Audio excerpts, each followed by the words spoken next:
ದಿನಾಂಕ 19/10/2025 ನಡೆದ the DCC bank Belagavi ಚುನಾವಣೆಯಲ್ಲಿ ಹುಕ್ಕೇರಿ, ಕಿತ್ತೂರು, ನಿಪ್ಪಾಣಿ ಹಾಗೂ ಬೈಲಹೊಂಗಲ ಮತಕ್ಷೇತ್ರಗಳ ಫಲಿತಾಂಶವನ್ನ ಮಾನ್ಯ ಉಚ್ಚ ನ್ಯಾಯಾಲಯದ ಆದೇಶದ ಪ್ರಕಾರ ನಾವು ಘೋಷಣೆಯನ್ನ ಮಾಡಿರುವುದಿಲ್ಲ. ಆದರೆ ಈಗ ಮಾನ್ಯ ಉಚ್ಚ ನ್ಯಾಯಾಲಯದ ಆದೇಶದ ಅನ್ವಯ ನಿಪ್ಪಾಣಿ ಮತಕ್ಷೇತ್ರದ ಒಂದು ಫಲಿತಾಂಶವನ್ನ ಅಂತಿಮ ಆದೇಶಕ್ಕೆ ಒಳಪಟ್ಟು ನಾನೀಗ ಮತಕ್ಷೇತ್ರವಾರು ಅಭ್ಯರ್ಥಿಗಳ ಮತಗಳನ್ನ ನಾನು ಹೇಳ್ತೇನೆ. ಶ್ರೀ ಬೈಲಹೊಂಗಲ ಮತಕ್ಷೇತ್ರದಿಂದ ಶ್ರೀ ಮಹಂತೇಶ್ ಬಸವಂತರಾಯ ದೊಡ್ಡಗೌಡರು ಇವರು 54 ಮತಗಳನ್ನ ಪಡ್ಕೊಂಡಿದ್ದಾರೆ.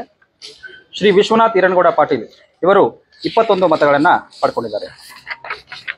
ಕಿತ್ತೂರು ಮತಕ್ಷೇತ್ರದಿಂದ ಶ್ರೀ ನಾನಾ ಸಾಹೇಬ್ ದೇವನಗೌಡ ಪಾಟೀಲ್ ಇವರು 17 ಮತಗಳನ್ನ ಪಡ್ಕೊಂಡಿದ್ದಾರೆ. ಶ್ರೀ ವಿಕ್ರಮ್ ದಾನಪ್ಪಗೌಡ ಇನಾಮದಾರ್ ಇವರು 15 ಮತಗಳನ್ನ ಪಡ್ಕೊಂಡಿದ್ದಾರೆ.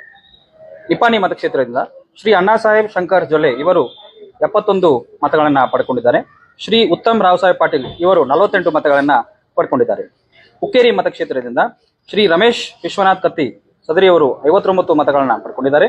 ಶ್ರೀ ರಾಜೇಂದ್ರ ಮಲ್ಲಗೌಡ ಪಾಟೀಲ್ ಇವರು 32 ಮತಗಳನ್ನ ಪಡ್ಕೊಂಡಿದ್ದಾರೆ.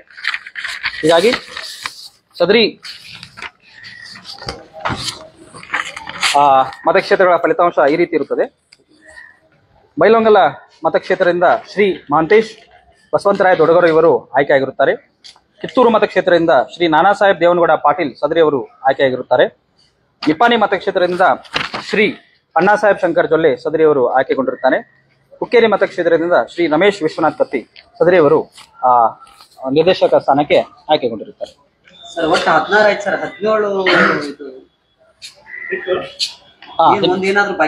ಇಲ್ಲ, ಯಾವುದೂ ಬಾಕಿ ಉಳಿದಿಲ್ಲ. ಒಂದು ನಮ್ಮ ಡೈರೆಕ್ಟರ್ ನಾಮನಿರ್ದೇಶಕ ಡೈರೆಕ್ಟರ್ ಇರ್ತಾರೆ, DR ಅವರು, ಡಿಸ್ಟ್ರಿಕ್ಟ್ ರಿಜಿಸ್ಟರ್ ಅವರು, ಪ್ಲಸ್ ಒಂದು ಅಪೆಕ್ಸ್ ಬ್ಯಾಂಕ್. ಸೊ ಒಟ್ಟು 16 ಮತಕ್ಷೇತ್ರಗಳಿಗೆ ಈಗ ಫಲಿತಾಂಶವನ್ನ ಘೋಷಣೆಯನ್ನ ನಾವು ಮಾಡಿದ್ದೀವಿ. ಇನ್ನೊಂದು 15 ದಿವಸಗಳೊಳಗಾಗಿ ತಮಗೆ ಪ್ರತ್ಯೇಕವಾಗಿ ಅದರದ್ದು ಕ್ಯಾಲೆಂಡರ್ ಆಫ್ ಇವೆಂಟ್ಸ್ ಹಾಗೂ ಯಾವ ಡೇಟ್ಗೆ ನಡೆಸ್ತೇವೆ ಅನ್ನೋದನ್ನ ಪ್ರತ್ಯೇಕವಾಗಿ ಮಾಡಿ ಅಧ್ಯಕ್ಷ ಮತ್ತು ಉಪಾಧ್ಯಕ್ಷರ ಚುನಾವಣೆಯನ್ನ ಜರುಗಿಸಿಕೊಳ್ತಾರೆ. 15 ದಿನಗಳೊಳಗೆ ಅಧ್ಯಕ್ಷ ಅಪ್ರಿ ಇದು ಒಂದು ನಾಮಿನೇಷನ್ ಇರ್ತದೆ, ನಾಮಪತ್ರ ಇರ್ತದೆ. ನಾಮಪತ್ರನ ಸಲ್ಲಿಕೆ ಮಾಡಬೇಕು.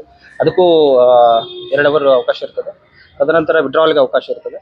ತದನಂತರ ಎಲ್ಲ ಸಭೆಯನ್ನು ಸೇರಿಸಿ ನಾವು ಗುಪ್ತ ಮತದಾನ ಆಗ್ತದೆ. ಗುಪ್ತ ಮತದಾನ ಮುಖಾಂತರ ನಾವು ಫಲಿತಾಂಶನ ಅಧ್ಯಕ್ಷರು ಮತ್ತು ಉಪಾಧ್ಯಕ್ಷರಿಗೂ ಹೇಳ್ತೇವೆ. ಕೋರ್ಟ್ನಲ್ಲಿ ಎಲ್ಲ ಕ್ಲಿಯರ್ ಆಗಿದೆ. ನಿಪ್ಪಾಣಿ ಮತಕ್ಷೇತ್ರದ್ದು ಅದು 7 ಮತಕ್ಷೇತ್ರಕ್ಕೆ ಏನು ಮಾನ್ಯ ಉಚ್ಚ ನ್ಯಾಯಾಲಯ ಏನು ಕೊಟ್ಟಿತ್ತು ಅದು 18ಕ್ಕೆ ಅಂತಿಮ ಆದೇಶಕ್ಕೆ ಕಾಯ್ದಿರಿಸಿದ್ದಾರೆ. ಅದು ಸೆಪರೇಟ್ ಇಶ್ಯೂ ಇದೆ. ಅದನ್ನ ವೋಟಿಂಗ್ ರೈಟ್ಸ್ ಅಷ್ಟೇ ಕೊಟ್ಟಿದ್ದೀವಿ. ಕೌಂಟ್ ಮಾಡೋಕ್ಕೆ ಮಾನ್ಯ ನ್ಯಾಯಾಲಯ ನಮಗೆ ನಿರ್ದೇಶನವನ್ನು ನೀಡಿಲ್ಲ.